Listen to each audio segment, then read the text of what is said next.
देश में चुनावी राजनीति का तापमान हाई है। चुनाव चंद महीने दूर हैं। मध्य प्रदेश से जुबानी प्रहार होता है तो पहाड़ से पलटवार होता है।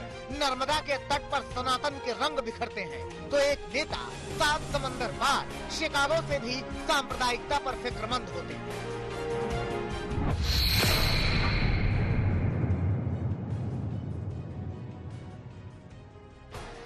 सियासत के ताजे राउंड की कहानी कुछ ऐसी है कि चुनाव प्रचार अभियान की शुरुआत कांग्रेस की होनी थी। शहर मध्य प्रदेश का जबलपुर था। नेता प्रियंका गांधी वाड्रा थी और पॉलिटिकल पिच हिंदुत्व की थी। हनुमान के वेश में कलाकार बुलाए गए थे। गौरी घाट को सजाया गया था। 101 ब्राह्मण बुलाए गए थे। पूजा पाठ का इंतजाम था। प्रियंका गांधी नर्मदा तट पर पहुंची तो मंत्रोच्चार शुरू हुआ।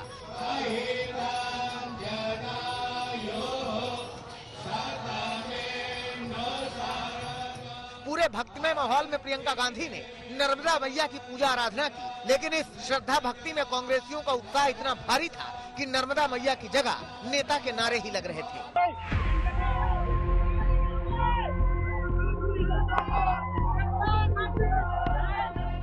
उधर प्रियंका गांधी जब पूजा पाठ के बाद जबलपुर के शहीद स्मारक मैदान पहुंची तो उन्होंने भी धर्म आस्था को सबसे ऊपर बताया।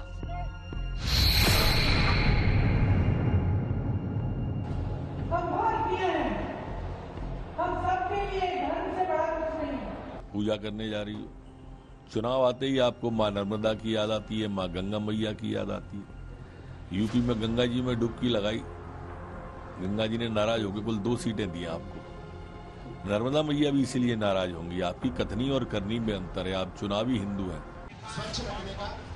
कांग्रेस पार्टी ने कभी भी खुद को नास्तिक, अधार्मिक, आस्थाहीन घोषित नहीं किया है, लेकिन न जाने कांग्रेस नेताओं के मुख से धर्म की बात सुनते ही असदुद्दीन ओवैसी परेशान हो उठते हैं। ओवैसी इन दिनों अमेरिका में है। विदेश में ओवरसीज दोस्तों के बीच देसी सियासत पर बोलने की नई नवेली रवायत के मुरीद हो गए लगते हैं। वहीं से बोला है, कॉम्पिटिटिव कम्युनलिज्म चल रहा है। मैं आपको कोई मायूस करना नहीं चाहता हूं। बहुत से लोगों को बड़ी उम्मीद है कि कांग्रेस पार्टी कुछ करेगी।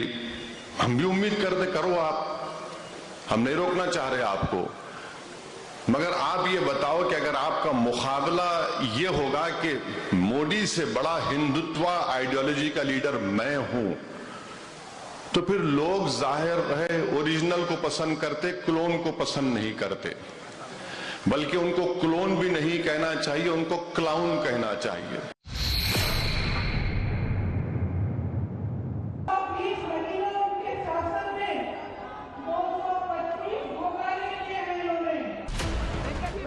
प्रियंका गांधी ने राशन घोटाले से लेकर महाकाल घोटाले तक तमाम घोटालों की लिस्ट गिना दी और कांग्रेस के राज में नेहरू की आईआईटी से लेकर इंदिरा की हरित क्रांति और राजीव के मॉडर्न इंडिया से लेकर मनमोहन सिंह तक के कामों की गिनती भी गिना डाली। क्योंकि प्रियंका गांधी विधानसभा चुनाव के प्रचार अभियान की शुरुआत करने गई थी, लिहाजा उन्होंने कांग्रेस की गारंटीड वादे भी कटा दिए।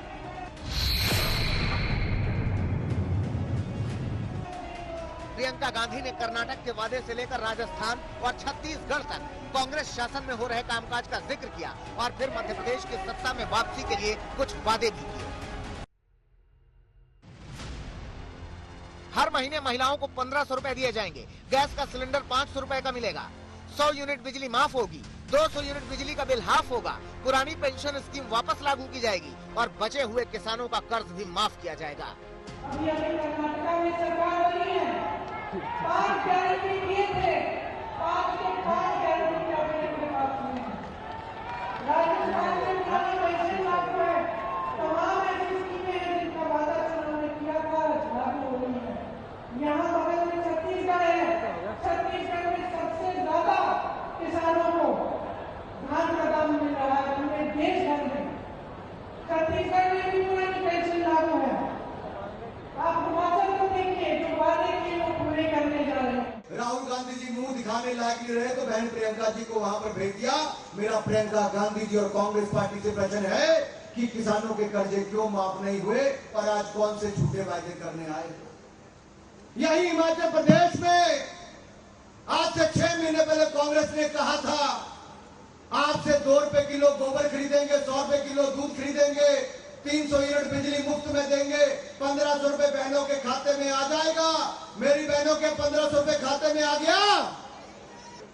अरे जब कांग्रेस आए तो गोबर बचा के रखो, फिर आपको पता है क्या करना है। बीजेपी हिमाचल में कांग्रेस पर झूठे वादे करने का आरोप लगा रही है, लेकिन प्रियंका गांधी ने दावा किया है कि एमपी में भी कमलनाथ सरकार के 1.5 साल के शासन में 27 लाख किसानों के 11,600 करोड़ कर्ज माफ किए गए थे। सामाजिक सुरक्षा पेंशन 300 रुपए से बढ़ाकर 600 रुपए किया गया था। 1 करोड़ परिवारों को मुफ्त बिजली दी गई थी। जबलपुर से हेमेंद्र शर्मा के साथ रवीश पाल सिंह, भोपाल, आज तक।